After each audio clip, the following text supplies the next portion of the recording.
жету жолында қазақстандықтардың асқан ерлігі мен әскери жанқиярлығы отан соғысы тарихындағы жарқын беттерге айналды.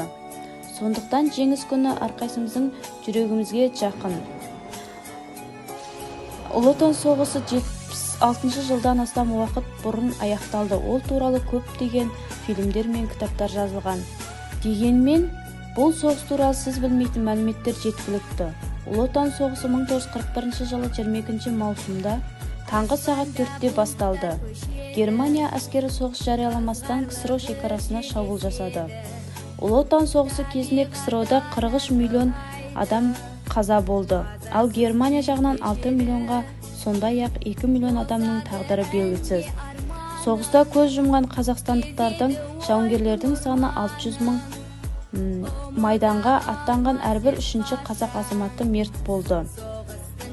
Мәншүк Мәметова есімді қазақ қызы өзі жалғыз бірнеше сағат бойы жаудың шабуылына тойтарыс берді. Оның пулеметінен шамамен 70 неміс жауынгерлері қаза болды. Ол Кеңес одағының батыры атағын иемденген алғашқы қазақстандық әйел. Нұрәділов Қантбашы есімді пулеметші 920 немісті өлтірген. Бұл оқиға 1943 жылы Сталинград қаласында орын алған. Кеңес одағында жеңіс күні мерекесі тек 1965 жылдан бастап мейрам ретінде қабылданды. Соғыс 1418 күнге жалғасты. КСРО-ға жасалған ақаудың жалпы құны $128 миллиард.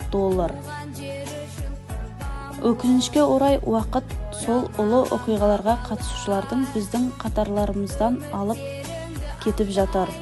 Олар азайған үстіне азайып барады. Бірақ ешкімде ештеңе ұмытпауы тиіс. Себебі бұл біздің тарихымыз, біздің мақтанышымыз, біздің даңқымыз.